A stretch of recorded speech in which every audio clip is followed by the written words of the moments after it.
जय गुरु जी। शुक्राना गुरु जी। गुरु जी के प्यारे भक्तों को कोटि कोटि नमन। गुरु जी का सत्संग और पावन वचन सुनकर मन शांत हो जाता है। सत्संग के दौरान गुरु जी ने कहा, आज आपको मिलेगी एक खुशखबरी। आओ गुरु जी का सत्संग सुनते हैं। इस सत्संग को पूरा सुनो और इस सत्संग को शेयर जरूर करें। और भक्तजनों को हाथ जोड़कर निवेदन है कि इस चैनल को सब्सक्राइब करें और हर रोज गुरु जी के सत्संग का लाभ उठाएं। सत्संग का माहौल अत्यंत पवित्र और श्रद्धामय था। भक्तगण भजन कीर्तन में लीन थे। उनके मन में आनंद की धारा प्रवाहित हो रही थी। हर कोई अपने गुरु जी के दर्शन पाने को उत्सुक था। सत्संग भवन फूलों से सजा हुआ था। चारों ओर धूप और अगरबत्ती की सुगंध फैल रही थी। गुरु जी के आगमन का समय हो चला था। जैसे ही वे मंच पर विराजमान हुए, समस्त भक्तगण भाव विभोर होकर उनके चरणों में नतमस्तक हो गए। गुरु जी ने करुणामयी दृष्टि से सभी को निहारा और अपने दिव्य वचनों का आरंभ किया। प्यारे भक्तों, आज का दिन अत्यंत शुभ है। इस पावन अवसर पर मैं आप सबको एक महत्वपूर्ण संदेश देने आया हूं। जीवन में प्रेम, भक्ति और सेवा का भाव बनाए रखना ही सच्चा धर्म है। जब भी आप किसी की निस्वार्थ सहायता करते हैं तो वह सेवा प्रभु तक अवश्य पहुंचती है। भक्तों ने मंत्रमुग्ध होकर गुरु जी के शब्दों को सुना। उनकी वाणी में एक विशेष ऊर्जा थी जो हृदय को शांति और उमंग से भर रही थी। गुरु जी ने अपनी बात को आगे बढ़ाते हुए कहा, संसार में हर व्यक्ति सुख की खोज में भटक रहा है, लेकिन सच्चा सुख बाहरी चीजों में नहीं बल्कि भीतर की शांति में है। ध्यान और सत्संग से यह शांति प्राप्त की जा सकती है। गुरु जी की बातें सुनकर सभी भक्त आत्ममंथन करने लगे।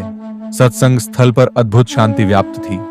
तभी गुरु जी ने एक क्षण रुककर भक्तों की ओर देखा और कहा, आज आपको एक बहुत ही शुभ खबर मिलने वाली है।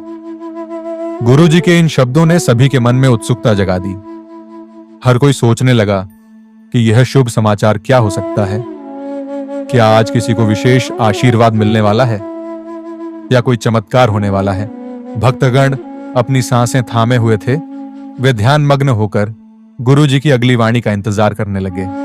गुरु जी हल्के से मुस्कुराए और आगे बोले, यह शुभ समाचार केवल बाहरी रूप में नहीं बल्कि आपके अंतरतम से जुड़ा हुआ है। जब आप स्वयं को ईश्वर से जोड़ लेंगे तो हर दिन हर क्षण आपके लिए शुभ समाचार बन जाएगा। गुरु जी के इन वचनों से पूरा वातावरण भक्तिमय हो गया। सभी भक्तों के चेहरे पर एक नई आशा और आनंद की झलक दिखने लगी। सत्संग अपने चरम पर था और गुरु जी की वाणी हृदयों को प्रेम, शांति और आस्था से भर रही थी। गुरु जी के शब्दों ने भक्तों के मन में गहरी जिज्ञासा जगा दी थी। सत्संग भवन में पूर्ण शांति थी। हर कोई ध्यानपूर्वक उनके अगले शब्दों की प्रतीक्षा कर रहा था। उनके वचन किसी अमृत के समान थे जो हृदय की गहराइयों तक पहुंच रहे थे। गुरु जी ने एक गहरी सांस ली और मुस्कुराते हुए कहा, प्यारे भक्तों, आज मैं जो खुशखबरी देने जा रहा हूं वह सिर्फ आपके कानों के लिए नहीं बल्कि आपकी आत्मा के लिए है। यह खुशखबरी कोई साधारण समाचार नहीं बल्कि आपकी जिंदगी को बदल देने वाला सत्य है। गुरु जी ने अपनी दृष्टि भक्तों के ऊपर डाली और बोले, इस संसार में हर कोई किसी न किसी खुशखबरी की तलाश में है। किसी को धन चाहिए, किसी को संतान, किसी को नौकरी तो किसी को सफलता। लेकिन क्या यह सब स्थायी है? अगर आपको आज धन मिल जाए तो क्या वह हमेशा रहेगा? अगर आपको सफलता मिल जाए तो क्या वह जीवन भर बनी रहेगी? सच्ची खुशखबरी वह होती है जो कभी न खत्म हो, जो आपके जीवन को स्थायी रूप से बदल दे। और वह खुशखबरी है ईश्वर का ज्ञान, आत्मा की शांति और सच्चे प्रेम की अनुभूति। गुरु जी की बातें सुनकर कई भक्तों की आंखों में आंसू आ गए। वे समझ रहे थे कि यह खुशखबरी किसी भौतिक वस्तु से जुड़ी नहीं है बल्कि यह जीवन का सबसे बड़ा सत्य है। गुरु जी ने आगे कहा, जब आप सच्चे हृदय से किसी की सेवा करते हैं तो आपको वही प्राप्त होता है जो आप दूसरों को देते हैं। अगर आप प्रेम बांटते हैं तो आपको प्रेम मिलता है। अगर आप सच्ची भक्ति करते हैं तो आपको ईश्वर की कृपा मिलती है। यही जीवन का सबसे बड़ा उपहार है। गुरु जी ने एक कथा सुनाई। एक बार एक राजा ने अपने राज्य में यह घोषणा की कि वह अपने सभी नागरिकों को एक अनमोल खजाना देना चाहता है। लोग बड़ी संख्या में उसके महल में इकट्ठा हो गए। राजा ने कहा, जिसे जो चाहिए वह मेरे पास आकर मांग सकता है। किसी ने धन मांगा, किसी ने सोना, किसी ने भूमि, लेकिन एक बूढ़ी स्त्री ने आकर कहा, मुझे आप चाहिए राजन। राजा चकित हो गया और पूछा, तुम मुझे क्यों चाहती हो? बूढ़ी स्त्री ने मुस्कुराकर कहा, अगर आप मेरे हो गए तो आपका सारा खजाना भी मेरा हो जाएगा। गुरुजी ने इस कथा का सार समझाते हुए कहा, अगर आप ईश्वर को पा लेते हैं तो आपको जीवन का सारा सुख मिल जाता है, लेकिन अगर आप केवल सांसारिक वस्तुओं के पीछे भागते हैं तो वे एक दिन समाप्त हो जाती हैं। गुरुजी ने भक्तों से कहा, आज मैं आपको यह खुशखबरी दे रहा हूं कि ईश्वर आपके बहुत करीब हैं।